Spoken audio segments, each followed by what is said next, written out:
En primer lugar, pues decir que este es la primera de las charlas del segundo ciclo que sobre conocimiento, racionalidad y laicismo celebramos desde el seminario Galileo Galilei de la Universidad de Granada y con la colaboración de Granada Laica.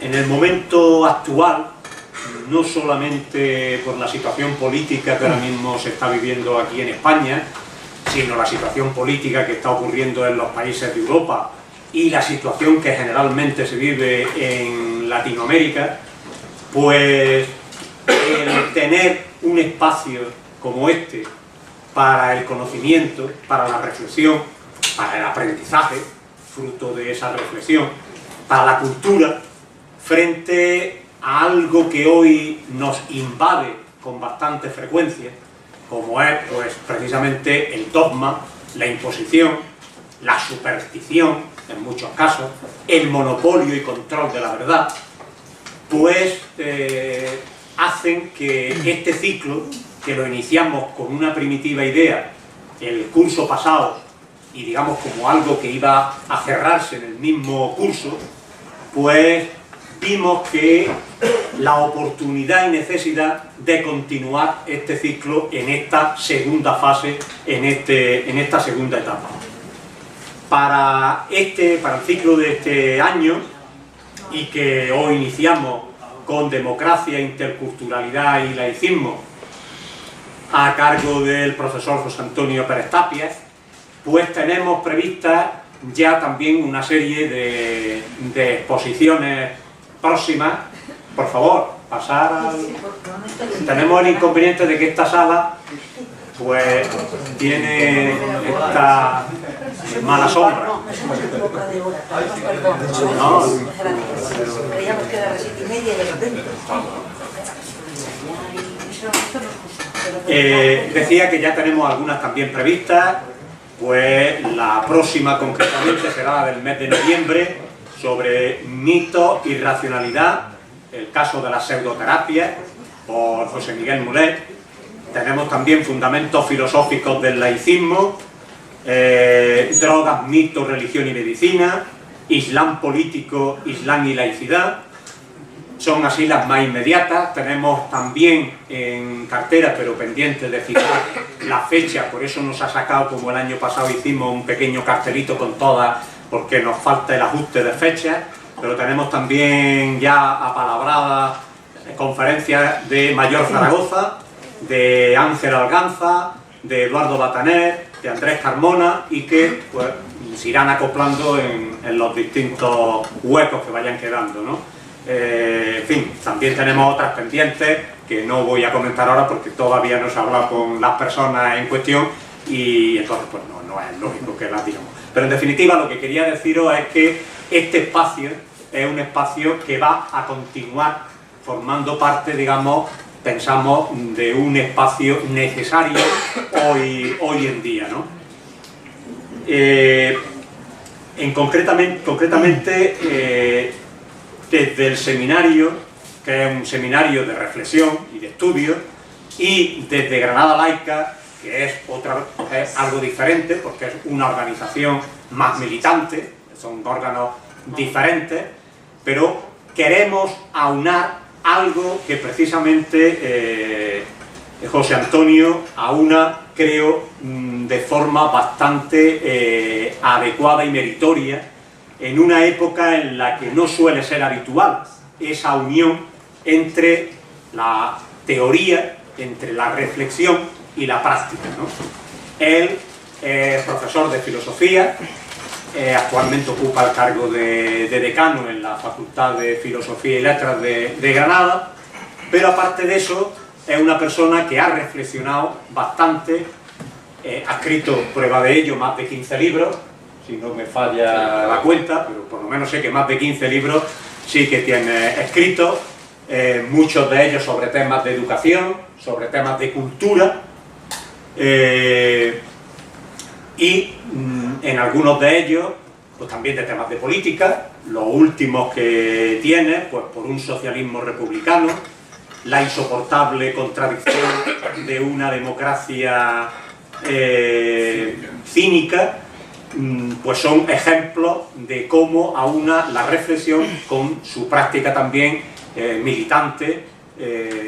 No es raro encontrarlo, cosa que a otros muchos sí que es difícil encontrarlo, pues en una manifestación, es decir, no es solamente la teoría o la cátedra universitaria, sino también en la praxis y en la calle, también reivindicando los cambios necesarios en esta sociedad para que podamos ir avanzando en las líneas que llevamos. Hay un libro que es el que más relación, pienso yo, que pueda guardar con el tema, digamos, que nos trae hoy aquí, que es Del bienestar a la justicia. Es un libro que no es ya tan reciente, es un libro un poquito del 2007, pero es un libro muy interesante que yo recomiendo bastante su lectura, y que refleja precisamente los puntos de vista que posiblemente hoy salgan aquí. Puntos de vista que lógicamente no tienen por qué coincidir al 100% con lo que el auditorio pueda estimar o pueda considerar, pero desde luego las reflexiones que él hace son reflexiones muy oportunas y que nos van a dejar elementos para ese pensamiento crítico, para esa reflexión, para esas aportaciones y para ese aprendizaje, independientemente de que haya a lo mejor algunos elementos que después puede que salgan en el debate o no salgan en el debate sobre determinados elementos. Lo digo porque hay, y con esto acabo, elementos y usos de la cultura que a veces desde el punto de vista del laicismo tenemos serios reparos al respecto. Y quiero traer hoy a colación a alguien que también ha sido un filósofo de la ciencia, pero también un filósofo de la cultura, que murió ayer, y que es precisamente Jesús Mosterín, una persona con la que también yo trataba de contactar para que pudiese venir. Tenía dificultades porque era una persona que ya estaba mayor, y bueno, no ha muerto tampoco muy mayor, pero bueno, son 70 y tantos años los que tenía ya, y era entonces más difícil de poder contar con él. Pero tiene unos libros precisamente sobre el tema de la cultura de la libertad, la cultura humana, la naturaleza humana, y en ella habla de la cultura como algo aprendido, frente a la naturaleza como algo genético, como algo propio, como algo... Y traigo esto a colación porque muchas veces con el tema de la cultura y con la cuestión, porque claro, Jesús Mosterín lo que plantea es si la cultura es algo aprendido, lo aprendido, y en base precisamente al aprendizaje, puede modificarse, puede aprenderse y puede cambiarse esa cultura para mejorar esa cultura. Y él apostaba total y absolutamente por ese aprendizaje constructivo, por esa construcción histórica de la cultura, frente a quienes pretenden hacer de la cultura algo estático que les sirva de justificante para su propia ideología, para sus propios planteamientos. Y lo digo, y por eso decía la problemática que a veces con el laicismo nos encontramos. Porque cuando un centro educativo hace una práctica religiosa en el centro, o cuando se pretende justificar la presencia de la religión en la escuela, se echa mano de que es algo tradicional, de que es algo cultural, de que eso forma parte de nuestra cultura. Pues mire usted, formaría parte de la cultura en el momento que formara parte de la cultura, como en un momento formaba parte de la cultura griega, pues el tema de la esclavitud. Y hoy en modo alguno puede formar parte de la cultura pues el tema de la esclavitud u otros temas como es la igualdad de la mujer o la igualdad, digamos, de orientación sexual, o podríamos poner infinitos ejemplos que rompen los moldes de la cultura de un momento determinado y cambian a otro. Pero digo y repito, y hoy en día pues con determinadas confesiones religiosas y con la propia católica se pretenden justificar muchas actitudes y muchas injerencias de lo religioso en el ámbito de la política en base a que son elementos culturales, elementos tradicionales. Por eso digo que ahí hay una cuestión, digamos, de debate interesante. Pero precisamente lo que José Antonio va a hablarnos pues es de algo muy ligado al laicismo, como es el tema de la democracia, como es el tema de la laicidad y en todo caso como es el tema de la interculturalidad, planteado de forma bien diferente a esa cultura estática de la que quieren utilizar esta gente que antes comentaba. Y bueno, termino simplemente diciendo, para darle entrada ya a su exposición, que compartimos una idea, y es que tanto la democracia como la laicidad son elementos fallidos de la modernidad, que desgraciadamente no hemos llegado a conquistar totalmente ni la democracia ni la laicidad, y que lo conseguiremos en la medida en que la ciudadanía podamos ejercer plenamente la soberanía que nos corresponde y podamos, por tanto, asumir una verdadera democracia y una laicidad que va directa e implícita en lo que es una concepción moderna de la democracia. Y yo me he extendido de más en la presentación, pero bueno, como voy a presentar un poco el ciclo completo, pues por eso me he hecho un poco más espeso. Te dejo a ti.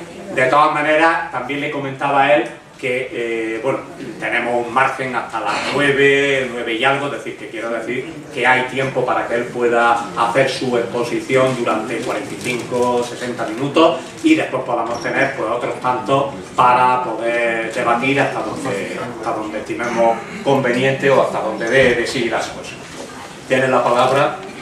Muy bien, muchas gracias, Raúl, y nada, es una satisfacción, una entrada, una presentación del acto de la conferencia y de lo que me afecta personalmente como la que has hecho, porque va más allá de lo protocolario y nos has metido de lleno en el tema, aparte de anunciar el programa que tenéis por delante.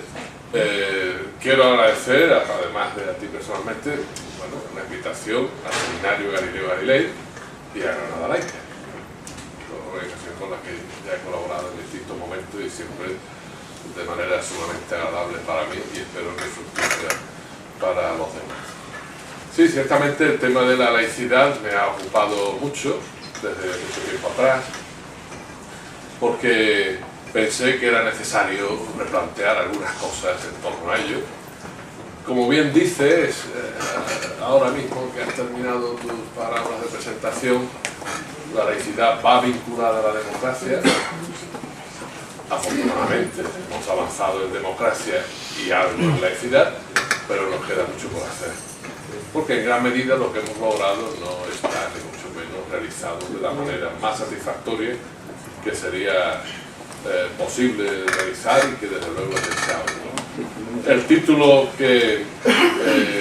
con el que presento mi intervención es Democracia, Interculturalidad y Laicismo en el siglo XXI. A su vez recogemos lo que vimos ampliamente en otro curso de la Universidad Autónoma de Madrid este pasado verano, que también fue un curso muy productivo y muy fructífero desde las distintas intervenciones y participación de los que allí estaban como asistentes, que espero que sea igual en el día de hoy, ¿no?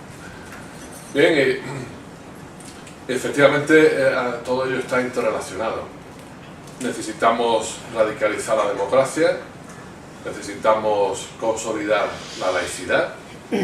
La laicidad hace coherente y consecuente la democracia. Si la democracia no lleva aparejada la laicidad en la configuración política de un Estado y en los modos de proceder de una sociedad en su vida pública, algo falla en esa democracia, por lo tanto van vinculadas. Y a su vez la interculturalidad como cuestión de la máxima relevancia en nuestras sociedades actuales, con su pluralismo complejo. Diré por qué lo llamo complejo. La interculturalidad pues es una de las cuestiones que nos obligan pues también a profundizar en la democracia y a replantear algunas cuestiones para que la laicidad sea efectiva y universalmente compartida, por lo menos en el horizonte que podamos tener en común, ¿no? Por lo menos universalizable, lo cual a veces resulta sorprendente porque hay quien piensa que otras tradiciones culturales con lo que tienen de religiosas están lejos de la laicidad. En algunos sectores de esas tradiciones quedan lejos de la laicidad, como ocurre en la propia tradición occidental, dado todo lo que llevamos consigo esa tradición. No todo es positivo, no todo es democracia, no todo es emancipación, no todo es laicidad en la vida de las sociedades occidentales, y en las otras pues encontramos situaciones similares, ¿no? Por lo demás, la laicidad ha aludido así de pasada al momento que vivimos, una alusión requiere. Por cierto, me parece muy bien la mención al fallecimiento de Jesús Mosterín, el filósofo de la Universidad de Barcelona, precisamente, autónoma me parece. Ha sido una gran pérdida, estaba enfermo y aparte de su obra más filosófica y más especializada, pues ha sido también muy activo de cara a los movimientos sociales, a la vida política, a sus intervenciones con artículos de prensa, y la verdad pues le echaremos en falta, ¿no? Pero decía que en el momento actual, ¿qué comprobamos? Dicho de camino, en un día como hoy, como tantos que estamos viviendo, en medio de la crisis institucional del Estado, gravísima, y en medio de lo que viene generado desde la situación que se da en Cataluña. Fijaros, tiene que ver con la laicidad. Y tiene que ver con la laicidad porque el concepto de soberanía que manejamos, el concepto de soberanía que está metido en la misma Constitución española, la vigente del 78, como en otras tantas constituciones, no es nuestro único caso, es un concepto de soberanía muy poco laico. Estamos hablando de democracia, de laicidad, y nos encontramos con una pieza que está metida en textos fundamentales de los ordenamientos jurídicos de los distintos estados, como son las constituciones, y es ese concepto de soberanía que hace falta, diré con una palabra así, laicizarlo, convertirlo en un concepto verdaderamente laico de soberanía. Entonces esa pieza jurídica se convierte en una traba muy fuerte para realizar incluso reformas constitucionales en profundidad como la que necesitamos. ¿Por qué el concepto de soberanía que estamos manejando y que está en las constituciones, en la nuestra por ejemplo, define la soberanía como algo compacto, intangible, indivisible, vamos, que perdura indefinidamente? Claro, con ese concepto de soberanía no se puede fragmentar, no se puede romper, y que se consolida con una unidad indisoluble de la nación española, etcétera, etcétera. ¿De dónde viene ese concepto de soberanía? Pues viene de la teología medieval, que se ha ido secularizando, ha ido pasando de Dios a los reyes absolutistas, de los reyes a los estados. La democracia seculariza el Estado, pero sigue ahí arrastrándose ese concepto criptoteológico, es decir, con mucha teología encubierta, que tiene un gran peso en los ordenamientos jurídicos. Por eso bloquea tanto ese concepto de soberanía. ¿Por qué la soberanía o las soberanías en plural no se pueden compartir? ¿Quién ha dicho que no? Vamos a ver, es que estamos partiendo de un prejuicio teológico encubierto, no reconocido como teológico. Entonces ahí encontramos pues una traba fuerte de una secularización, como tú decías, que se ha quedado a medias, que no ha quedado bien desarrollada, ¿no? Por otra parte, antes de entrar en materia, se nos va aquí mucho tiempo en la introducción, ¿qué ocurre con los nacionalismos? En plural, todo en plural.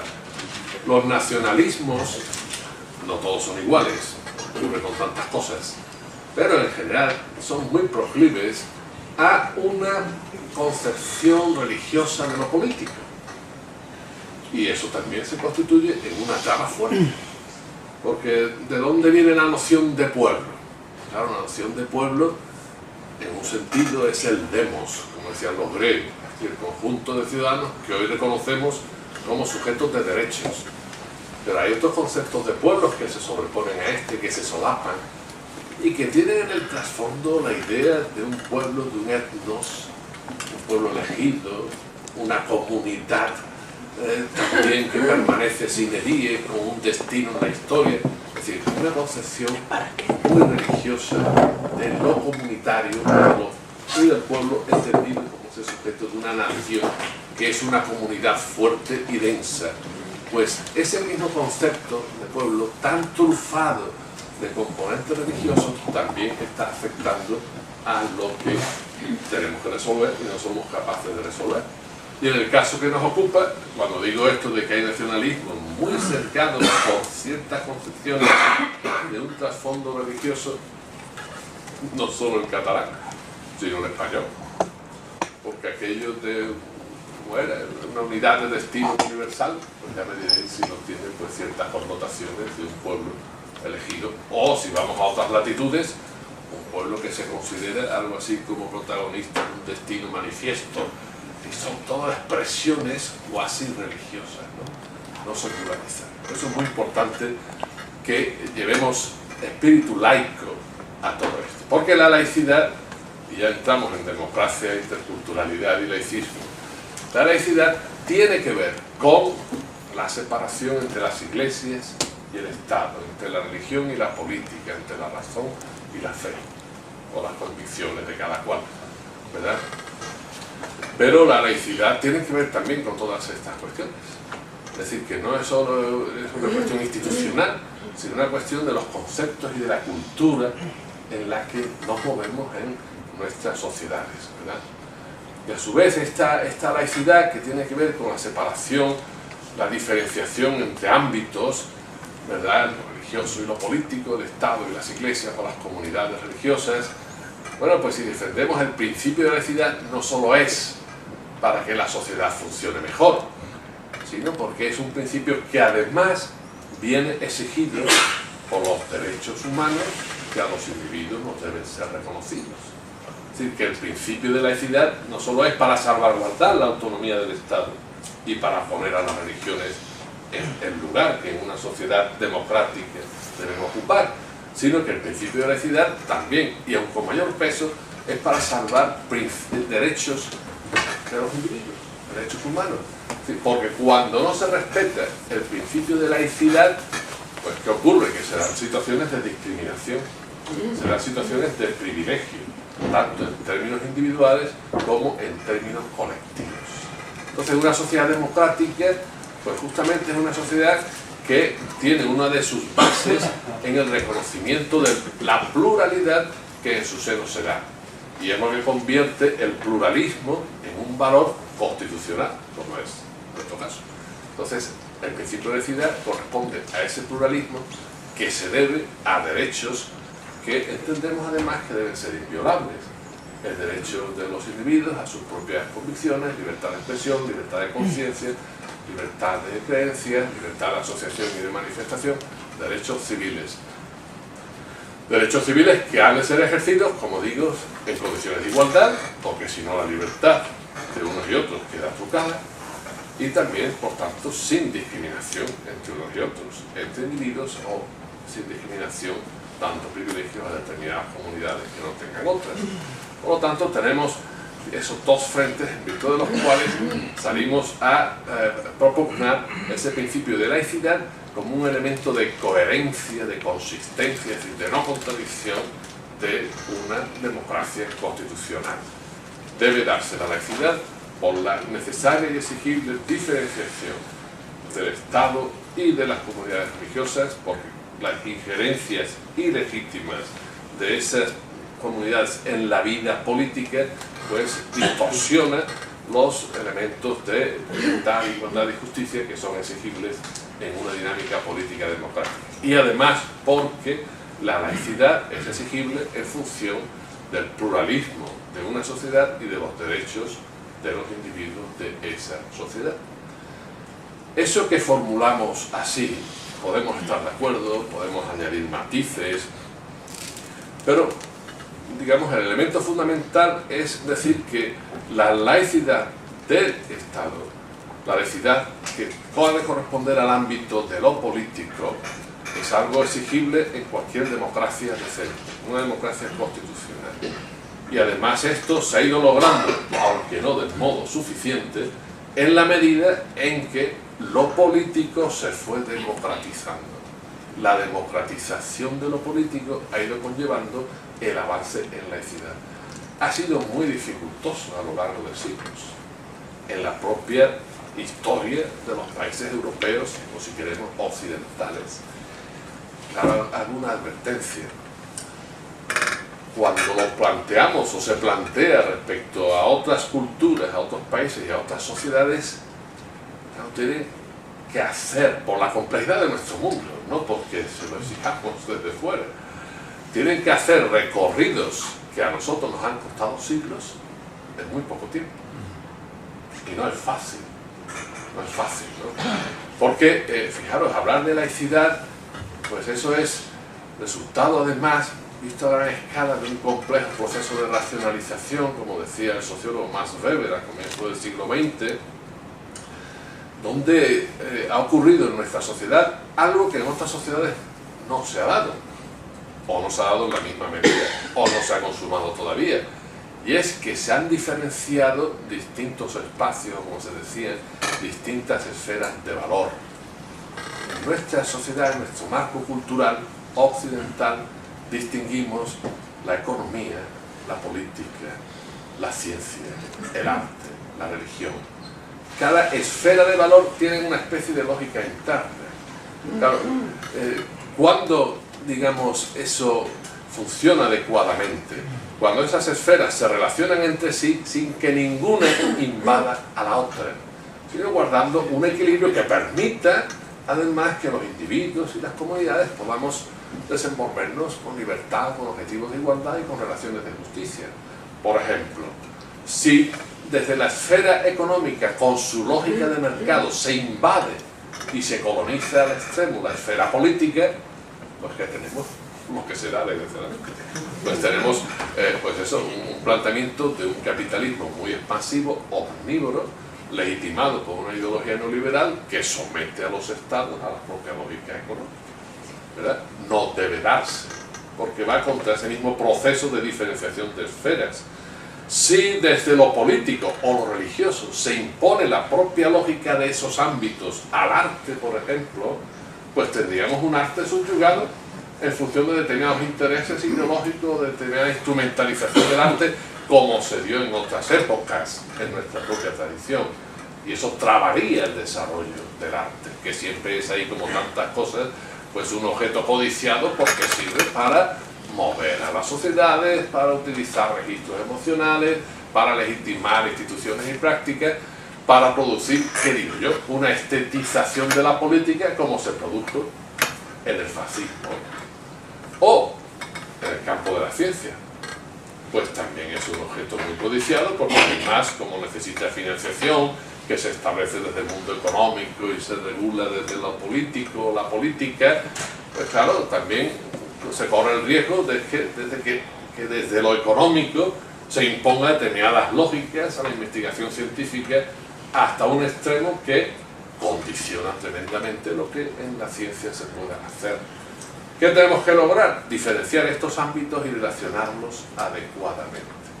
Y eso es lo que ha ocurrido, en parte, aunque no del todo bien, a lo largo de siglos. Se ha ido produciendo esta diferenciación y en el caso que nos ocupa, hablamos de la diferenciación entre lo político y lo religioso, que no se daba antes ni mucho menos, por eso fue muy costoso. Las sociedades, tanto más cuanto más atrás fuéramos o vayamos en la historia, eran sociedades de religión, así la llaman los sociólogos también, donde además no se distinguía esta distinción de esferas que a nosotros nos parece, digamos, algo obvio porque forma parte de nuestro paisaje, aun con todos estos problemas que señalamos. Eso no se daba anteriormente, estaba todo interrelacionado, indiferenciado, lo religioso, lo político, los mismos saberes. Vais a hablar del mito dentro de poco, aunque se refiere a un mito, a mitificaciones actuales, pero en sociedades tradicionales, más remotas que quedan atrás en el tiempo, el mito, con toda su simbología que acompañaba a las rituales, pues también era el cauce por el que se transmitían los saberes, cuando no había una ciencia autónoma, ni había surgido la filosofía. Entonces, a través de las historias de los mitos, pues se transmitían los saberes que una sociedad manejaba, ¿verdad? Y además, ¿por qué lo hacían? Entre otras cosas porque no tenían escritura, tenían que confiar en la tradición oral. ¿Y cómo se guardan las cosas en la tradición oral para que no se olviden? Es un recurso mnemotécnico también, pues contando historias. Y así en la historia iba incluido el saber. Todo esto tuvo que, digamos, desgajarse, fragmentarse, reestructurarse a lo largo del tiempo. Vamos a aproximarnos a nuestra época actual. La democracia. Lo primero que tuvo que ocurrir para que avanzáramos hacia la democracia es que el poder se desacralizara y que la sociedad se secularizara. Es decir, que las sociedades se liberaran de la tutela de lo religioso en el ámbito occidental de la Iglesia. ¿Cuándo ocurrió esto? En el Renacimiento, siglo XVI. Cuando la Iglesia pierde poder frente a poderes emergentes, los nuevos estados que nacían, una nueva clase social, se rompió la unidad de la cristiandad medieval, por lo tanto, en esa situación de conflicto, la autoridad de la Iglesia y del papado pierde peso. Entonces, ahí cabe que se introdujera la cuña de un poder autónomo respecto al poder eclesiástico, que era el poder político. ¿Verdad? Lo mismo que pasó con la ciencia, el caso Galileo. El caso Galileo no podía haberse dado en el siglo X, ni siquiera en el siglo XII, se dio ya más tardíamente, en el siglo XVI, porque la Iglesia no tenía poder para controlar el conocimiento. Y se le escapó el caso Galileo a pesar de que le obligó a jurar y lo condenó a la villa Arcetri, que estuviera calladito, ¿no? Pero ya estaba puesta la semilla de esa recuperación de la autonomía de la razón tal como se ejerció en la ciencia, ¿verdad? Entonces se produce esa secularización de la sociedad, esa emancipación de la tutela religiosa, y empieza a emerger un poder político desde la autonomía de lo político. Eso supone todo un proceso de un cambio de visión, ¿no? Es decir, que la misma legitimación del poder político deja de ser trascendente y pasa a ser inmanente. Thomas Hobbes, el del absolutismo político que legitimaba las monarquías absolutas, bueno, pero dio un paso fundamental, porque los monarcas absolutos basaban la legitimación de su poder, o su poder como legítimo, en un contrato de los individuos. Es verdad que la visión era muy individualista también por la época, pero el rey ya no era rey por la gracia de Dios, sino porque los individuos en un pacto le transferían el poder que venía asociado a sus derechos. Entonces, ya había girado la perspectiva.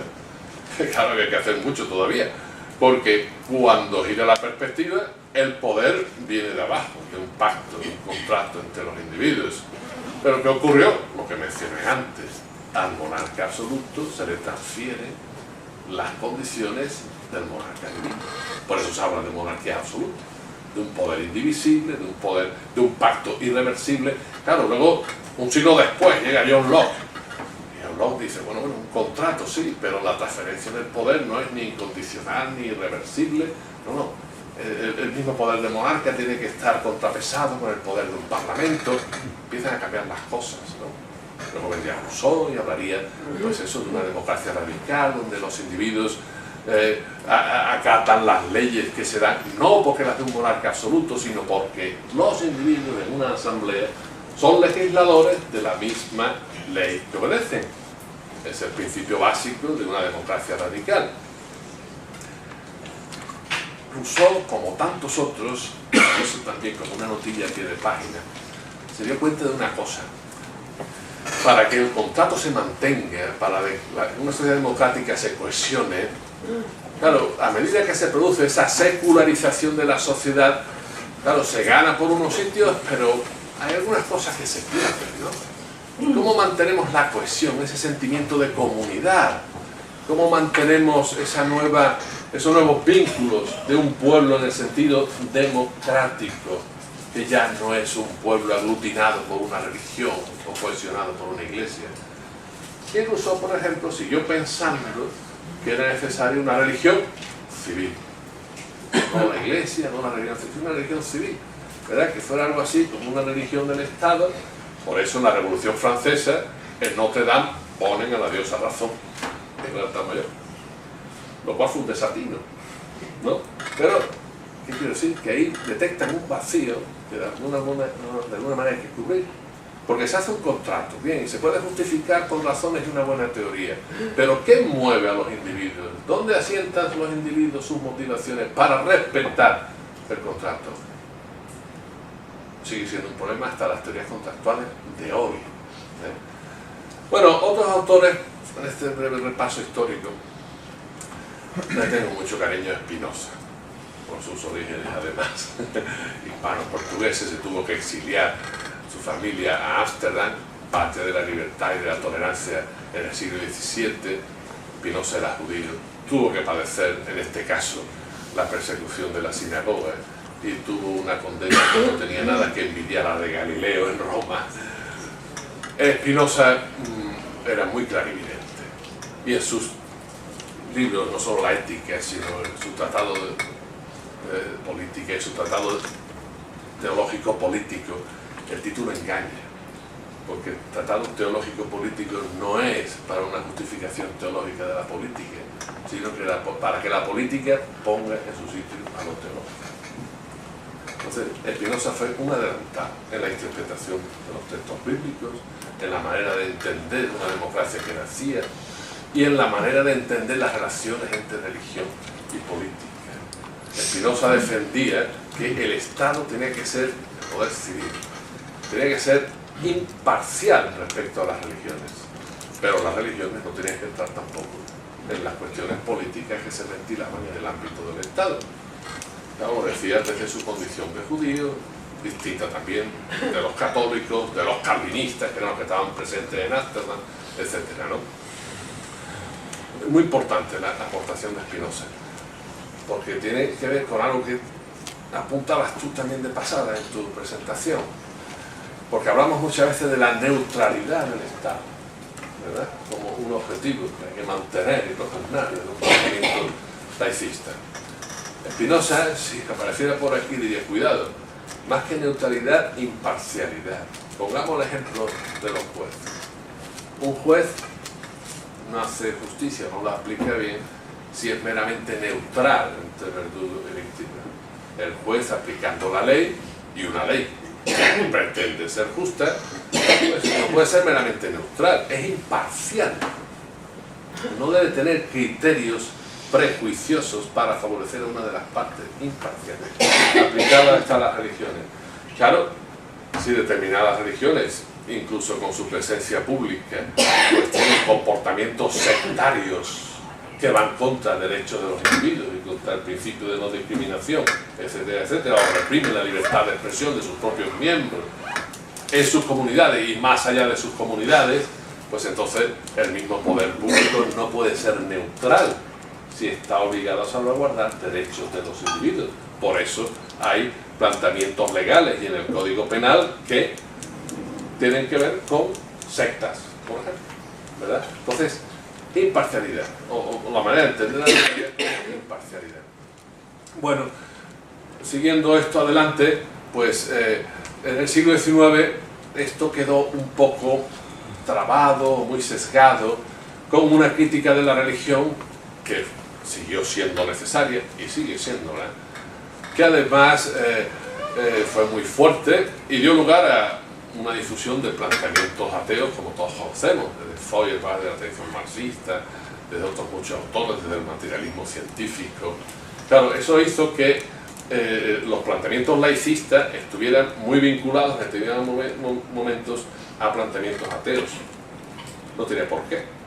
Aunque el laicismo, claro que está en su derecho, como desde otros enfoques, a criticar, bueno, los planteamientos o las prácticas alienantes que se den desde el mundo religioso, como desde el mundo económico, desde el mundo político, ¿no? Pero un planteamiento de laicidad no tiene por qué ser necesariamente ateo, ni mucho menos, y desde luego no tiene por qué ser necesariamente antirreligioso, sino lo que procura es mantener esta diferenciación, salvar los derechos de los individuos y hacer que las mismas religiones en el espacio público se reubiquen adecuadamente, que estén en el sitio que les corresponde, en la dinámica no solo de un Estado democrático, sino de una sociedad democrática. Entonces vemos cómo a la vez que se va democratizando el poder, se ha ido secularizando la sociedad y a esa democracia la han ido acompañando avances en laicidad, que son muy insuficientes. Antes he señalado el concepto de soberanía, determinadas maneras de entender la nación, lo nacional y lo nacionalismo, que acusan de manera sintomática que la laicidad no está suficientemente lograda porque la misma secularización de la sociedad y de lo político no está suficientemente consumada. En algunos casos se ha hecho mal. Hay que corregir aquí ciertos planteamientos, como el que llevó a entronizar la diosa razón. No es manera de resolver la cuestión religiosa, ni la cuestión política, ni de avanzar en laicidad. De suyo, afortunadamente, no se consolidó ese tema. Pero podemos decir más, ¿no? Claro, la laicidad, además de responder a ese proceso de secularización, de democratización, ¿qué implica la laicidad en ese recorrido histórico? Y con esto vamos a ir cerrando ese capítulo. Pues la laicidad implica la desacralización del poder. La desacralización del poder. No solo de los conceptos, sino del poder, de sus instituciones, de sus prácticas, de quienes lo representan. Bueno, y vemos cómo en muchos casos pues quedan muchas cuestiones que resolver. En el ámbito simbólico, y no solo en registros simbólicos, sino en otras formas. Sin duda, en una sociedad donde perviva la institución monárquica, la corona, pues en su simbología, en sus rituales, pues sigue habiendo muchos elementos de un poder no desacralizado, sino que tiene elementos todavía de muchas connotaciones de sacralidad, ¿verdad? Como si fuera el monarca o la corona intangible, incriticable, diga lo que diga, irresponsable, ¿no? Como dice la misma Constitución, entre otras cosas porque lo hace en función de que lo refrendan instituciones del Estado, como el gobierno del Parlamento. Bueno, pero ahí está, con toda su simbología, o a veces no solo en países con estructuras de Estado propias de una monarquía, pues sabemos que, en la muy laica República Francesa, la presidencia también va acompañada de muchos elementos de sacralización del poder, ¿no? Bueno, queda mucho por hacer en todos esos ámbitos, ¿no? ¿Qué podemos añadir en todo esto? En este repasito de la historia de los últimos siglos, avanzando en democracia, en laicidad, secularización y desacralización del poder. Si lo vemos desde el otro lado, en este caso las iglesias cristianas, y por lo que nos toca más de cerca en nuestro ámbito social y cultural, la Iglesia Católica, el principio de laicidad ha sido difícilmente digerible. Es más, no se les ha indigestado hasta el día de hoy a la Iglesia Católica. Es muy significativo que la Iglesia Católica defienda, por ejemplo, la libertad religiosa en otros ámbitos culturales, donde la democracia no da para mucho y la libertad religiosa, como otras libertades, no está consolidada ni suficientemente salvaguardada, y luego en otros lugares no haga una defensa de la libertad religiosa, sino que se aproveche de determinadas circunstancias de privilegio que no son compatibles con criterios de libertad religiosa que implica igualdad de trato para todas las confesiones religiosas y para quienes no tengan ninguna.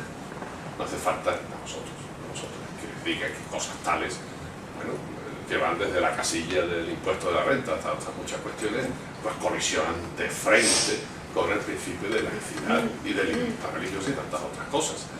Como una cosa a la que estamos tan acostumbrados y que alguna vez había que acabar, incluso en nuestro ámbito universitario, como que es que para tomar posesión de un cargo público haya que elegir entre prometer o jurar, con las connotaciones que tiene prometer y con las connotaciones que tiene jurar, que por otra parte es anticonstitucional, puesto que nadie está obligado a tener que definirse públicamente respecto a sus propias convicciones personales. Pues aquí cada vez que uno toma posesión de un cargo público y además de acatar la Constitución y otras cosas, tiene que optar elegir entre prometer o jurar. Y todos sabemos con qué criterios está funcionando esa elección. No debería darse. Alguien dice que eso es trivial. No, no es trivial, porque marca el tono y el sesgo con el que funcionan las instituciones, ¿verdad? Y las instituciones, en este caso, pues no tienen que entrar en ese juego, pues no apuntar ya en otras cosas de presencia pública, de que tengan cargos representativos, de gestión o de lo que sea, de las instituciones políticas, o al revés, o presencia de representantes de instituciones religiosas en la vida de las instituciones públicas, que sí van y va un arzobispo a la inauguración de cursos de una universidad, pues oye, como uno más, como si va el presidente de Granada, o como si va el imán de la mezquita, cada uno puesto en su sitio, de público, pero no con un trato privilegiado que implique un principio de discriminación, no de no discriminación. En fin, todo esto al hilo de lo que acompaña, digamos, a las formas simbólicas con las que se reviste el poder y afirma su autoridad, ¿verdad? Bueno, iba también al hilo de que a la Iglesia Católica, como a otras, les cuesta esto, ¿no? Se dieron avances en este recorrido. Por ejemplo, se puede mencionar la paz de Augsburgo con aquellas guerras de religión del siglo XVI, al hilo de la Reforma Protestante y todas estas cosas. La paz de Augsburgo implicó, bueno, empezó a articularse aquello del pluralismo religioso, pero claro, de una manera pues, resulta chocante e inaceptable. Cada sociedad, cada estado adoptaba la religión del rey. Luego esto cambió en la paz de Westfalia, que dio lugar al orden político que estuvo vigente hasta ahora, hasta el siglo XX, en Europa, ¿no? En la paz de Westfalia, pues ya se rompe eso y va con ella, siglo XVII, 1648, la libertad religiosa. Y los ciudadanos y ciudadanas pueden tener la religión que quieran, aunque el Estado tenga una religión oficial. Siguió permaneciendo eso de una religión oficial. ¿Por qué menciono esto? Porque a partir de la paz de Westfalia, y esto explica también cómo funcionan ciertas cosas, cómo se dan, la trayectoria de los países donde se implantó la Reforma Protestante y donde siguió la contrarreforma católica ha sido muy distinta. Los países de la Reforma Protestante han sido países de una gran tolerancia, al menos respecto a la pluralidad religiosa, ¿verdad? Aunque tuvieron una religión oficial, nadie tuvo problemas a partir de entonces en mantener sus propias convicciones religiosas, personal y colectivamente. Mientras que en los países de tradición católica, la contrarreforma católica, que quiso mantener la presencia pública de la Iglesia en sentido fuerte, porque no renunciaba a cierta concepción del poder, de la verdad, etcétera, etcétera, pues claro, la confrontación ha sido mucho más fuerte porque no se implantó ese principio de tolerancia como en los países de la Reforma Protestante, que además implicaba una religiosidad interior, en fin, otras claves, ¿no? Por eso, en Francia, pues la batalla del laicismo, que digo yo, ha sido más dura, más complicada, a pesar de lo que logramos desde la Revolución y a lo largo del siglo XIX, ha tomado un siglo, hasta 1905, cuando se consolida el principio de laicidad en Francia, ¿no? Bueno, pero en el Reino Unido no tuvieron este problema, o en los países nórdicos, que siguen teniendo monarquías donde en muchos casos, y también en el mismo Reino Unido, pues la reina todavía funciona, pues porque la vida le da prórroga, pues sigue siendo, que lo disfrute, ¿no? Sigue siendo la jefa de la Iglesia anglicana, pero eso va con cierta tolerancia, o permite ciertas cosas no se toquen, porque luego el conflicto de Ulster, que aparecía entre católicos y protestantes, claro, no era solo entre católicos y protestantes, tenía unos componentes de clases sociales muy fuertes, como ha ocurrido siempre. Así que Lutero triunfó porque le apoyaban los príncipes que querían emanciparse de Roma. Cuando los campesinos se le rebotaron, el mismo Lutero fue muy duro para reprimir al campesinado con la revolución de Thomas Münzer. Bien, entonces, todo esto nos da ciertas claves. Claro, en España y en Italia, porque todo esto viene de la monarquía hispánica de los Austrias, donde la alianza entre la espada y la cruz, el trono y el altar, pues en fin, se armó aquello como se armó, en el doble sentido de articularse y armarse. Prueba de ello es cómo se llevó a América todo esto, y ha sido muy difícil, sigue siendo, llegan esos restos, esos residuos hasta nosotros hoy, ¿no? Entonces ha sido muy difícil ganar espacio para la laicidad en los países de contrarreforma católica. En España, por la monarquía hispánica y por todo lo que supuso que la misma monarquía se legitimara como, digamos, el brazo político de la contrarreforma. Hasta el punto de que Carlos I de España, V de Alemania, llega a Roma y se produce el saco de Roma porque quiere poner en su sitio a los papas. Pero en otros lugares, como en Italia, bueno, no había una monarquía tan fuerte y todo esto, pero siempre tuvieron los estados vaticanos, y en cualquier caso el Vaticano, que sigue pensando en la política italiana hasta el día de hoy, aunque la democracia cristiana ya no pinte como pintaba antes, ¿no? Bueno, ¿por qué? Porque la Iglesia Católica ha sido mucho más reticente a esto. Si vamos al siglo XIX, cuando se producen estos avances ya en sociedades democráticas, la democracia burguesa, etc., bueno, si uno va a las encíclicas de los papas de la época, desde Pío IX, progresivos, condenando todas las doctrinas modernistas, que iban todas, liberalismo, socialismo, el evolucionismo, nadie se libraba de estar en el índice, y luego hasta otras encíclicas y otras actuaciones de los papas, no lo voy a mencionar ahora, pues todo un rechazo de la modernidad, democracia, secularización, emancipación de lo político, liberalismo, socialismo y por supuesto laicidad, ¿no? La Iglesia se sentía como depositaria de una verdad que no podía quedar a expensas del pluralismo social, y una verdad que tenía que elegir también para el ámbito de lo político. Y sigue habiendo, por ejemplo, grupos, que digo yo, integristas o fundamentalistas, según los casos, porque no es exactamente igual, que quieren imponer su moralidad, porque entiende que corresponde a la verdad, por vía legal a toda la sociedad. Son restos de esos planteamientos que vienen de entonces, ¿no? Hay mucho que hacer al respecto. Claro, y llegamos a la actualidad. Por cierto, además con una constitución, ahora que hablamos de reforma constitucional, aunque no logramos poner esto en marcha, ni mucho menos en la escala en que hace falta hacerlo, porque además, claro, se removerían muchas cosas. El problema no es solo la cuestión territorial, es que si pones en marcha la reforma constitucional, y algunos decimos que la crisis del Estado es tal que si no hay un proceso constituyente donde se haga un nuevo pacto, esto va a ser difícil de solucionar. Pero claro, ¿qué pasa con la monarquía? Principio de laicidad,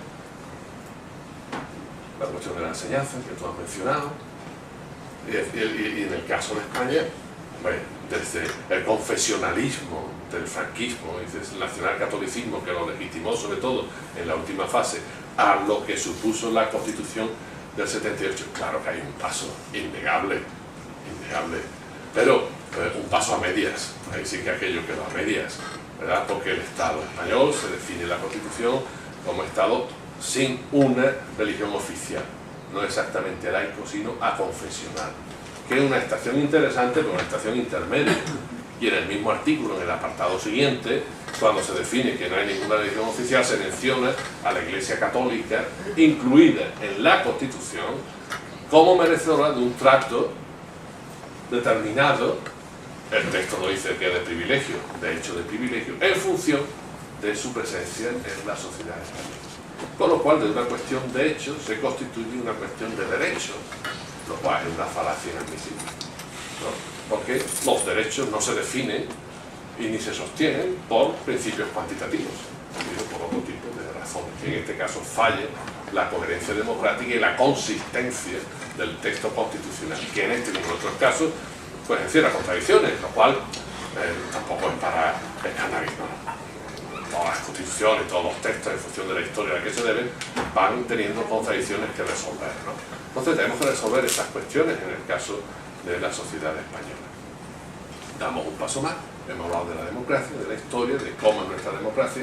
Claro, antes de pasar al capítulo siguiente, todos bien sabemos, solo recordarlo, a la vez que se elaboraba la Constitución, se iban elaborando los acuerdos del Estado español con la Santa Sede, lo que muchas veces se llama el concordato, que no era el concordato, eran acuerdos que sustituían el concordato, eso sí fue un concordato de 1953, año en el que el Estado de la dictadura con Franco, ¿verdad?, pues a la vez hace el acuerdo con Estados Unidos para las bases, a la vez entra por la puerta grande de Naciones Unidas y la Iglesia le da públicamente, le refuerza las bendiciones que ya le dio con aquello de la cruzada en 1938, en medio de la guerra civil, pues ahora con el concordato.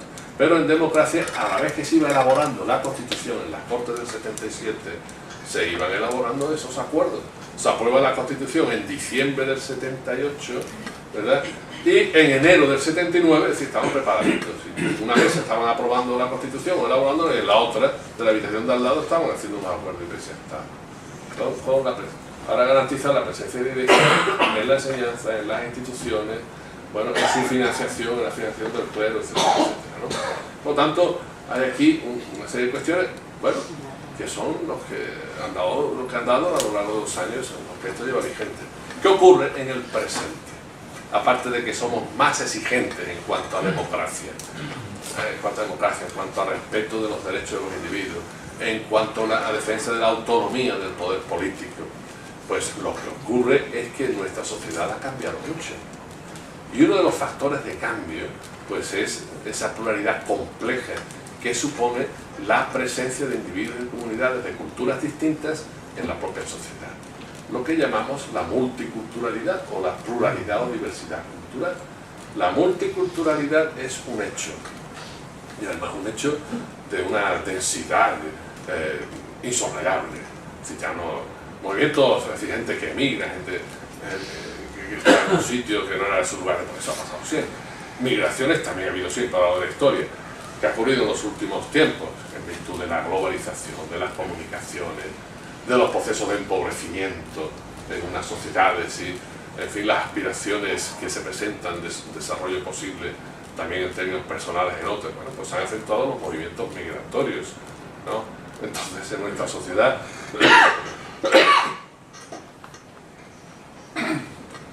pues tenemos individuos, y no uno a uno dispersos, sino comunidades presentes, y eso obliga a replantear muchas cuestiones en nuestra sociedad, ¿no? Para atender a lo que supone esta multiplicidad de culturas, esa diversidad, para que la democracia sea efectivamente inclusiva, para que no deje a muchos fuera. Un inciso.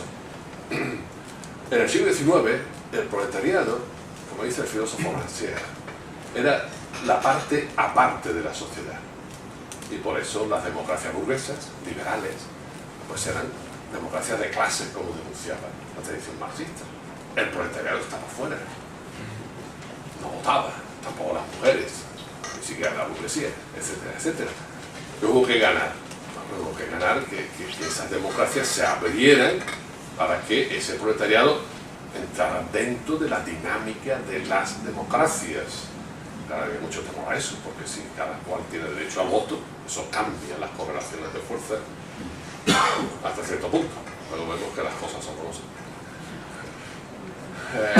Pero atendiendo no solo a cálculos, cual fue objeto del debate en las Cortes Españolas cuando Clara Campoamor habló del derecho de la mujer, no solo a cálculos electoralistas, sino por cuestiones de principio y de derechos de los individuos, de las personas, pues claro, no puede quedar ni una minoría ni una parte amplísima de la sociedad fuera de la democracia. Una democracia excluyente es autocontradictoria. Pues hoy la parte aparte somos inmigrantes. Y el compromiso para que nuestras democracias sean inclusivas de verdad, y en esto nos jugamos el ser o no ser de la democracia y de la Unión Europea por extensión, es que esa parte aparte forme parte de una democracia inclusiva que no deja a nadie fuera. Y esto supone replantear la noción de ciudadanía, replantear la noción de pueblo, replantear muchas cuestiones legales y atender a muchos aspectos, claro, para que estas democracias sean inclusivas. Y la interculturalidad obliga a una radicalización de la democracia. Cuando me preguntan, ¿en qué consiste una educación intercultural? Pues hombre, no consiste fundamentalmente en más que una educación democrática que lo sea de verdad. Claro, atendiendo también a las peculiaridades y a determinadas diferencias culturales para que todos los individuos y grupos se sientan incluidos en una sociedad determinada, como es en este caso la nuestra o la que fuera. Claro, ¿por qué la pluralidad de una sociedad con esta diversidad cultural decimos que es compleja? ¿Qué añadimos con él? Más de un término que parece que viene eso. Bueno, porque las sociedades democráticas que tienen el pluralismo como valor, por su propia dinámica, generan posiciones diversas. Los que tenemos cierta edad, recordamos que con la transición de la dictadura a la democracia, pues hubo una eclosión de manifestaciones diversas en nuestra sociedad, no solo de partidos políticos, de concepciones religiosas. ¿Dónde habían estado los protestantes metidos? Y aparecen. ¿Dónde habían estado otras culturas? ¿Dónde habían estado las nacionalidades? Las naciones de la realidad política española. ¿Dónde había estado la pluralidad de visiones desde el punto de vista moral? Pues empiezan a emerger. Es decir, la democracia lleva consigo esa pluralización de visiones. Pero eso, cuando ocurrió en décadas anteriores, en épocas anteriores, como las que hemos mencionado, digamos, jugábamos todos, pongo este ejemplo, en el mismo campo, aunque unos en un lado y otros en otro. Y que digo yo, creyentes o cristianos y ateos se podían entender perfectamente. Y había un diálogo en aquellos años 70 entre marxistas y cristianos, entre ateísmo y religión. ¿Por qué? Porque, digamos, el código, la gramática, era la misma, aunque se dijeran cosas diferentes o incluso antagónicas. Jugábamos en el mismo campo. ¿Qué ocurre con la interculturalidad? Mejor dicho, con el pluralismo cultural, que el campo hay que pintarlo de nuevo, porque ya no vienen todos jugando en el mismo campo. Vienen de distintas tradiciones culturales y cada tradición cultural trae su tradición religiosa, aunque no todos de una cultura practiquen una religión determinada. Pero las culturas, sus tradiciones, están vinculadas a determinadas tradiciones religiosas. Entonces resulta que hay que pintar el campo de nuevo, para que quepan todos. Y además ya, digamos, cuando se juega en ese campo de pluralidad compleja, claro, ya hay que poner los códigos en sintonía. Porque ya tú te puedes entender como un ateo, vamos a poner este ejemplo, porque el concepto de Dios que uno sostiene, o el que sostiene el ateo, aunque lo niegue, estás hablando de lo mismo. Pero en otros casos no estás hablando de lo mismo, porque su concepción de lo divino es muy distinta, o porque tienen una religión donde no hay un Dios personalista, como el caso del budismo, que son no teístas, aunque muy religiosos, ¿no? Entonces hay que rearticular todo esto. Claro, y dado el peso que en todas las culturas ha tenido la religión para configurar valores morales, pues claro, hay que afinar más cómo nos entendemos. Pero no cómo nos entendemos, hay que ponerse de acuerdo en todo. No es deseable siquiera. Hay que ponerse de acuerdo en lo fundamental, en las cuestiones de justicia que tienen que ver con derechos que han de ser respetados, que tocan a la dignidad de todos y cada uno. Y hay que buscar acuerdos en torno a las cuestiones de justicia. Y cuando se buscan esos acuerdos, claro, cada cual lo hace desde sus concepciones de lo bueno. Y hay que buscar ese punto común, ese lugar de encuentro, ese punto de convergencia, si se quiere un núcleo ético común sobre el que podamos asentar principios para el mismo ámbito político. Y esto nos lleva a discusiones tales como cuando se habla de derechos humanos, ¿no? De determinados derechos humanos. Hombre, ¿cómo entendemos que tienen que ser válidos para todos? Luego resulta que determinadas culturas, algunas cuestiones de cómo formulamos derechos humanos se ríen mucho. Claro, tienen que hacer sus propios recorridos. Nosotros tenemos que hacer el nuestro. Pues claro, en los derechos humanos, tal como lo hemos formulado, el peso de la cultura occidental ha sido grande. Eso ha dado lugar a muchos frutos positivos, pero también a ciertos lastres. Porque hemos pensado muchas veces que lo que presentamos como universal lleva muchas cosas muy particulares de nuestra cultura. Es decir, los mismos derechos humanos, tal como se han formulado, llevan una carga fuerte de individualismo, no solo de respeto a la individualidad y de la dignidad de los individuos, sino de individualismo de la cultura occidental. ¿Cuál fue el primer derecho que John Locke empezó a defender en el siglo XVII, cuando se desmarcaba del absolutismo, etc.? El derecho de propiedad. El derecho de propiedad privada. Claro, ¿qué ocurre hoy? Eso nos afecta no solo a otras culturas, sino a la nuestra. Hombre, que cuando entra en conflicto el derecho de propiedad de determinadas entidades y el derecho de los individuos, no lo vemos en la conversación. ¿Qué pesan más? Pues el derecho de los bancos que el derecho de los individuos. Por lo tanto, estamos muy errados cuando decimos, oye, que esto tiene determinada carga individualista. Claro, de otras culturas donde el peso de los comunitarios es mayor, esto resulta muy chirriante, ¿no? Entonces hay que reformular muchas cosas y buscar esos lugares de encuentro.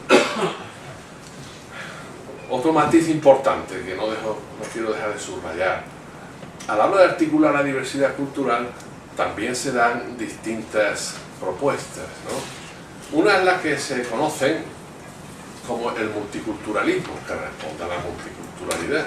La multiculturalidad es una cuestión de hecho, distintas culturas en una sociedad. Los planteamientos multiculturalistas en general ¿Qué opción supone? Que cada cultura tenga su espacio. Que cada cultura tenga su espacio y regule, pues cuantas más cosas mejor, desde su ámbito cultural. El problema de las estrategias multiculturalistas así vistas, que son más dominantes en los países anglosajones y de tradición protestante, dicho sea de camino, pues el problema es que el espacio público queda vacío. Si cada uno se ocupa de su casa y se encierra en su comunidad, ¿quién se ocupa de la casa de todos? Por ejemplo, si cada comunidad gestiona la educación de sus miembros, ¿qué hacemos con una educación pública? ¿Queda como residual o la anulamos y que cada comunidad, en función de factores religiosos o de otro tipo, gestione la educación de sus miembros? Y si no hay una educación pública de la que responda el Estado, ¿dónde sostenemos una conciencia ciudadana común? Por tanto, no es nada descabellado plantear esto, porque se da esta discusión en muchas sociedades. Y en la nuestra, pues también hay tendencias que quieren apuntar por ahí. ¿Qué ocurre en un caso como este, en esas estrategias multiculturalistas? Pues aunque parezca muy chocante, ese comunitarismo fuerte de los planteamientos multiculturales, multiculturalistas, es compatible perfectamente con un planteamiento neoliberal. Porque he dicho, si cada uno está en su casa, ¿quién se ocupa de la casa de todos? Como aquí el vacío no existe, pues si la casa de todos no se ocupa nadie, ya se ocupa el mercado de gestionarla. Y entonces cada comunidad en su sitio y el mercado metido en la casa de todos. Entonces cada uno en su casa y Dios en la de todos, sí, el Dios mercado. Es el que se cuela. Y además las religiones empiezan a funcionar con criterios de mercado, incluso con una competencia muy fuerte entre ellas para acaparar clientelas. Eso es lo que se está dando también. El planteamiento intercultural, ¿qué supone? Pues reconocer los derechos de las distintas comunidades, sean minoritarias, sean mayoritarias. Claro, supone nuevos reajustes y mucho diálogo, no hay tantas cosas, mucho diálogo. Porque reconocemos que nuestras sociedades son plurales y que además determinadas cosas no se pueden resolver porque una comunidad sea mayoritaria, Iglesia Católica, o porque algunos seamos la mayoría, los españoles de toda la vida. ¿No? Hay cuestiones de principio que se resolver de otra manera, para que las leyes por las que nos regulamos sean justas. Y hay que entrar en ese diálogo intercultural. Y el diálogo intercultural no es para que todos lleguemos a que todo sea comúnmente compartido y pensemos igual, ¿no? Hay determinadas cuestiones que sí, cada cual las puede ir resolviendo según sus propias tradiciones, convicciones, pero hay otras cuestiones en las que debemos ponernos de acuerdo si queremos salvar la convivencia social en términos democráticos en nuestras sociedades de pluralidad compleja, ¿verdad? La laicidad, volvemos, en esta democracia que se conjuga en términos interculturales, claro que es fundamental, porque entre otras cosas, visto desde el lado negativo, si no se da laicidad, pues unas comunidades con sus tradiciones, incluidas las religiosas, seguirán siendo, por mayoría o por la fuerza que tienen, las que usan y abusan de privilegios, y otras estarán marginadas o postergadas.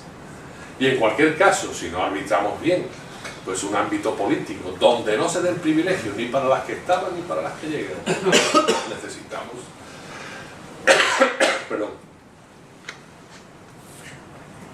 necesitamos el principio de laicidad para articular la vida en común, para articular ese trato igual para los diferentes.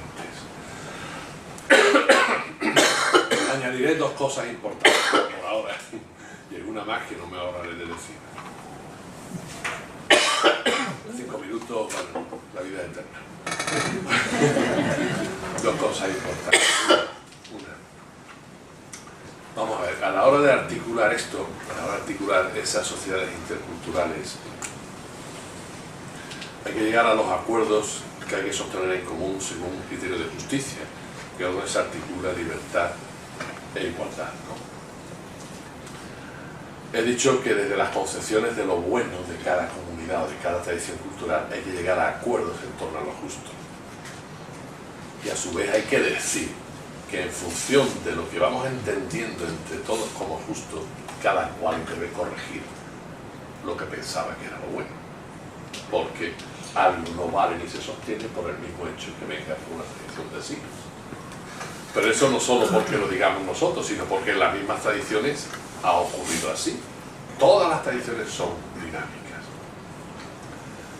¿Qué ocurre con el pensamiento conservador? Que mata las tradiciones, porque impide que se transmita lo mejor de las tradiciones al pretender mantenerlas en una foto fija y conservarlas como una cosa muerta, esclerotizada. Entonces, contrariamente a lo que piensan de sí mismos, los conservadores no son respetuosos de las tradiciones, matan las tradiciones, porque las atan en una época, a una posición determinada, etcétera, etcétera. Entonces hay que buscar estos acuerdos en torno a lo justo, corrigiendo a su vez lo que cada tradición venía entendiendo como bueno. En determinadas tradiciones se entendían como bueno porque era su práctica, ¿qué digo yo? Determinadas maneras de pensar las relaciones entre varones y mujeres. Porque además eso venía de siglos, por muchas prácticas, además se pensaba que venían avalados o prescritos por la religión. No, desde luego tampoco en el caso del Islam, que ha tenido interpretaciones muy diversas de camino, que echan de menos las personas más abiertas en el campo de la filosofía, del pensamiento político, en el ámbito islámico, que no hubiera tenido éxito el hilo de Averroes. ¿Qué pasó con Averroes? Si Averroes hubiera ganado, no tuviera que haber salido corriendo de Córdoba porque llegaban los fundamentalistas de la época, que eran los almohades, pues otro gallo hubiera cantado. Entonces no hubo condiciones para que el planteamiento de Averroes prosperara. Paradoja de la historia. ¿Dónde prospera el planteamiento de Averroes? En el lado cristiano, a causa de la escuela de traductores de Toledo, de Alfonso X el Sabio. Y el planteamiento de Averroes dio lugar a que en el lado cristiano cuajara la distinción entre fe y razón, principio de la laicidad. ¿Verdad? Fijaros los recovecos que tiene la historia. Entonces el Islam tiene que recuperar el hilo de Averroes y hacer su propia ilustración, su propia reforma, su propio recorrido, claro, más surgido por los tiempos en que vivimos. Pero el Islam no es incompatible con la laicidad. El Islam es tan compatible con la laicidad como el cristianismo, dependiendo de qué interpretación. Es que el nacionalcatolicismo de la época de Franco era compatible con la laicidad. Es que la religión de los obispos que echaron las bendiciones a Pinochet, si no era compatible con la democracia, era con la laicidad. No, tenemos nuestra propia historia con todas sus misterios. Por tanto, vayamos buscando estas maneras de avanzar en laicidades diversas que tienen que generarse y auparse desde las propias tradiciones. Y tenemos que impulsar estos desarrollos haciendo posible que el principio de laicidad no sea solo algo que hacemos valer desde la sociedad o desde el ámbito político respecto a las religiones. Lograremos un Estado laico que sea asumido por todos en una sociedad secularizada de manera adecuada cuando las propias religiones hagan suyo el principio de laicidad. Cuando las propias religiones hagan suyo el principio de laicidad y no lo vean como algo impuesto desde fuera. Supone recorridos complicados, porque ¿dónde está el fondo último? Donde a las religiones les cuesta mucho trabajo obtener, en la noción de una verdad revelada. Pero cuando estamos en el ámbito público, allí nadie puede remitirse a una verdad revelada, porque no todo el mundo la acepta. Las propias religiones tienen que acostumbrarse a hacer valer sus razones en el debate público mismo, ¿verdad? Como otras instituciones, como otras organizaciones, como todos los ciudadanos de a pie, sin remitirse pues, a una ley de Dios o a cualquier trasfondo trascendente, sino haciendo valer con razones inmanentes, con principio de una razón autónoma, lo que tengan que decir. Claro, luego van buscando también ciertos acomodos, porque claro, el universalismo de una religión que se siente apoyada en una revelación, pues claro, tiene la religión de al lado, que también se siente apoyada en una revelación y que se remite a otra verdad. Es que no hay ninguna verdad absoluta a la que los humanos tengamos acceso, ni religiosos ni no religiosos.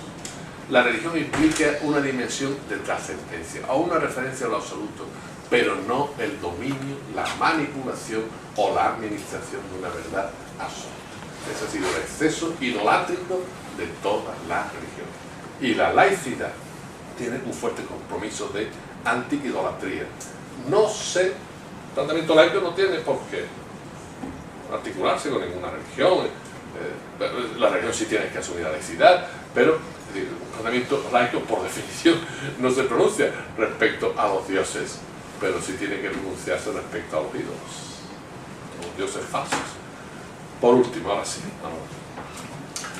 es fundamental en el diálogo intercultural, y esto es lo que puede resultar un poco chocante, además de otras cosas, para que funcione, pues hay que buscar lugares de encuentro, de diálogo, en los parlamentos, a la hora de hacer las leyes, en el ámbito social, para regular cuestiones educativas, o en el ámbito sanitario, para generar condiciones donde estas relaciones dialógicas en nuestra sociedad, al fin y al cabo la democracia es un proceso de macro diálogo, cuando funciona bien, bueno, pues hay una pieza necesaria para que el diálogo intercultural funcione, que es el diálogo interreligioso. Que lo tienen que hacer quienes lo tienen que hacer, quienes no tengan una adscripción religiosa, una posición, una convicción religiosa, una pertenencia religiosa, pues no están llamados a ese diálogo. Ahora, a todos nos conviene que funcione el diálogo interreligioso. ¿Quiénes lo pueden hacer? Pues lo pueden hacer las personas abiertas, humanistas, tolerantes, las personas de frontera, como dice Amin Maalouf, tanto en el campo político como en el campo religioso, para favorecer los acuerdos que socialmente necesitamos, ¿no? Y eso es una pieza importante que lo que hay que hacer es potenciar y promocionarla, no administrar eso. Es decir, los poderes políticos no tienen que convocar a los obispos ni a los imanes, pero es bueno que haya lugares de encuentro de personas de religiones distintas, para buscar esas aproximaciones que luego repercuten en la convivencia social de todos y en lograr esos puntos de acuerdo en un núcleo ético común sobre el que se sostengan valores comunes que todos podamos reconocer como propios, vengamos de donde vengamos, de una cultura o de otra, de una religión o de otras, o de ninguna. Bueno, lo que hay que hacer, dicho ya aplicando el principio de laicidad de una manera operativa, es poner a las religiones en su sitio. Con esto recojo pues, una tesis del sociólogo francés Marcel Rochet, en un libro muy interesante, uno de ellos Religión y Democracia y otro El desencantamiento del mundo, etc. Y habla de que es necesario buscar el lugar cívico de las religiones. ¿Qué quiero decir? Vamos a ver. La laicidad supone defender, por las razones que dijimos desde el principio, bueno, la autonomía de lo político, para que en ello además se vean salvaguardados los derechos de los individuos. Por lo tanto, el espacio político público tiene que quedar al margen de las injerencias ilegítimas de los religiosos. La religión no tiene por qué interferir con presiones como lobby en un parlamento, o como un gobierno que además cede, o a través de determinados partidos políticos, demócratas, cristianos o lo que sea.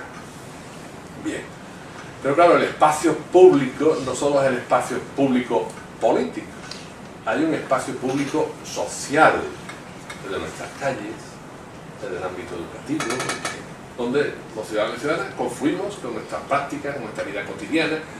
Claro, en el espacio público social las cosas son distintas en el espacio público que estrictamente político. Que no participen las autoridades públicas en actos religiosos corresponde al espacio público político.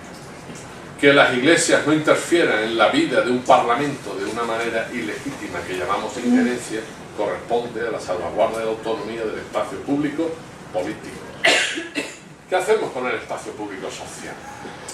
Aquí hay que corregir pues, ciertas visiones que hemos tenido que a veces utilizamos coloquialmente. Las religiones en la sacristía. Y vemos que es imposible encerrarlas en la sacristía. Porque en otras cosas hasta tienen emisoras de televisión o de radio que están todos días fuera de la sacristía, algunas veces regando más de la cuenta. Pero, ¿qué ocurre? Pues tiene su derecho bajo el sol, como todos los... Ahora, de manera adecuada, en su lugar cívico, como cualquier otra organización de la sociedad civil. Esa es la cuestión, sin privilegios. Y aquí va desde el IBI hasta la presencia en el ámbito en el que se teje la opinión pública. ¿Los obispos tienen derecho a decir su opinión? Pues que la digan. Hombre, pero que no obliguen después a que su opinión pese de manera indebida en cómo se legisla. ¿No? Es decir, donde hay que distinguir entre el espacio público político y el espacio público social. Claro, en el espacio público social, desde el momento en que la religión no es solo cuestión de las convicciones íntimas de las personas, sino que tienen una dimensión comunitaria, pues claro, intervienen, están presentes en el espacio público social. Y aquí, pues ya digo, desde cómo se teje la opinión pública, cómo se articulan medios de comunicación,